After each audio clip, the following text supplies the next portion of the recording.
आज का टॉपिक है घूर्णन गतिज ऊर्जा अर्थात रोटेशनल काइनेटिक एनर्जी। माना कोई पिंड किसी अक्ष के चारों ओर एक समान कोणीय वेग ओमेगा से घूर्णन गति कर रहा है। अब हम इस पिंड के कुछ कणों को लेते हैं जिनसे मिलकर के यह पिंड बना हुआ है और उनका द्रव्यमान क्रमशः m1, m2, m3 इस प्रकार से ले रखा है और जिनकी घूर्णन अक्ष से दूरी r1, r2, r3 इत्यादि ले लेते हैं। तो हमारे पास जो कण है उनका द्रव्यमान क्रमशः m1, m2, m3 इत्यादि हैं और घूर्णन अक्ष से इनकी दूरियां क्रमशः r1, r2, r3 etc या इत्यादि है। इन सभी कणों का जो कोणीय वेग होगा वो कितना होगा? कोणीय वेग, इन सभी कणों का कोणीय वेग कितना होगा? तो कोणीय वेग सभी कणों का ओमेगा ही होगा, ओमेगा ओमेगा ओमेगा etc। लेकिन रेखीय वेग कितना होगा? रेखीय वेग प्रत्येक कण का अलग अलग होगा। पहले कण का v1, फिर v2, फिर v3 इस प्रकार से। तो ये हमने पहले भी डिस्कस किया था कि घूर्णन गति करते समय सभी कणों का कोणीय वेग एक समान होता है जबकि रेखीय वेग अलग अलग होता है। क्यों होता है अलग अलग? क्योंकि हम जानते हैं कि v is equal to formula हमारे पास है r ओमेगा, इसलिए v1 इज इक्वल टू हो जाएगा r1 into omega, v2 is equal to r2 into omega या v3 is equal to r3 into omega and so on. तो इस प्रकार से कोणीय वेग कोणीय जब गति होती है तो घूर्णन गति में, जब घूर्णन गति कोई पिंड करता है तो उसका कोणीय वेग तो एक समान रहता है लेकिन रेखीय वेग बदलता रहता है और वो निर्भर करता है कि वो कण घूर्णन अक्ष से कितनी दूरी पर स्थित है। अब हमें चूंकि इस पिंड की घूर्णन गति ऊर्जा ज्ञात करनी है तो इसके लिए हम पहले रेखीय गति ऊर्जा ज्ञात करते हैं। तो सबसे पहले हम क्या करेंगे, प्रत्येक कण की अलग अलग रेखीय गति ऊर्जा ज्ञात करेंगे।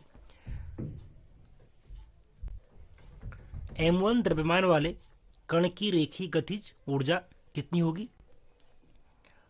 Half m1 into v1 square या हाफ m1 और v1 किसके बराबर है? r1 ओमेगा, हो जाएगा r1 ओमेगा का स्क्वायर या हाफ m r1 का स्क्वायर इंटू ओमेगा का स्क्वायर। इसी प्रकार m2 द्रव्यमान वाले कण की रेखीय गति ऊर्जा कितनी हो जाएगी? Half m r2 square into omega 2 का स्क्वायर। इसी प्रकार m3 द्रव्यमान वाले कण की रेखीय गति ऊर्जा कितनी हो जाएगी? हाफ m, यहाँ पे m2 भी लिखेंगे, हाफ m3 इंटू r3 का स्क्वायर इंटू ओमेगा का स्क्वायर। देखिए ओमेगा में 1, 2, 3 नहीं आएगा क्योंकि ओमेगा सबके लिए क्या समान है। m में 1, 2, 3 आएगा यानी कि mass of first particle, second particle, third particle. Distance भी बदल रही है इसलिए r12, r1, r2, r3 आएगा, लेकिन ओमेगा सबके लिए समान रहेगा। इसी प्रकार यदि nth पार्टिकल की हम बात करें, nवें पार्टिकल की यदि हम रेखीय गति ऊर्जा निकालना चाहें तो वो होगा 1/2 m mn r n square omega into omega square.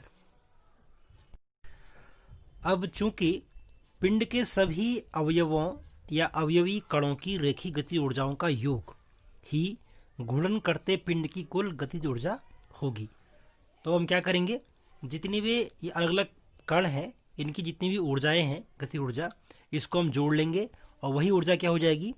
घूर्णन गति करते हुए पिंड की कुल गतिज ऊर्जा कहलाएगी।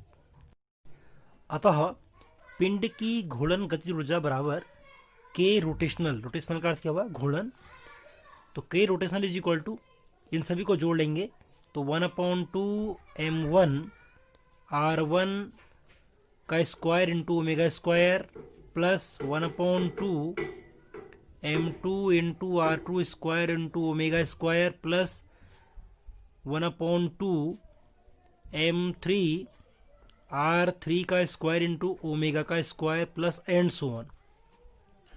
या इसको हम लिख सकते हैं 1/2, और इन देखिए इन सभी पदों में ओमेगा स्क्वायर कॉमन है तो इसको हम बाहर ले सकते हैं, तो इसको लिख सकते हैं हम 1/2, और 1/2 भी कॉमन है तो 1/2 बाहर ले लिया। अंदर क्या बचा, m1 इंटू r1 का square plus m2 into r2 का square plus m3 into r3 का square plus and so on. और ओमेगा स्क्वायर भी सब जगह क्या कॉमन है तो इसको भी हम इसके बाद लिख सकते हैं ओमेगा स्क्वायर। इसको इस प्रकार भी लिख सकते हैं 1/2, और m1 r1 square plus m2 r2 square को लिख सकते हैं सिग्मा m r स्क्वायर। इसको हम पहले पढ़ चुके हैं कि इस प्रकार के टर्म्स को हम ऐसे भी लिख सकते हैं इनटू ओमेगा का स्क्वायर इज इक्वल टू 1/2, और सिग्मा एम आर स्क्वायर क्या है, सिग्मा एम आर स्क्वायर इसको हम कहते हैं जड़त्व आघूर्ण, और इसको हम आई से रिप्रेजेंट करते हैं 1/2 आई इंटू ओमेगा स्क्वायर, अर्थात sigma M R square is equal to I यानी कि जड़त्व आघूर्ण। तो इस प्रकार जो घूर्णन गतिज ऊर्जा होगी यानी कि rotational kinetic energy is equal to हो जाएगा 1/2 आई ओमेगा स्क्वायर। आई का अर्थ क्या हुआ, मोमेंट ऑफ इनर्शिया या जड़त्व आघूर्ण। ओमेगा क्या है, ओमेगा कोणीय वेग है, एंगुलर वेलोसिटी है।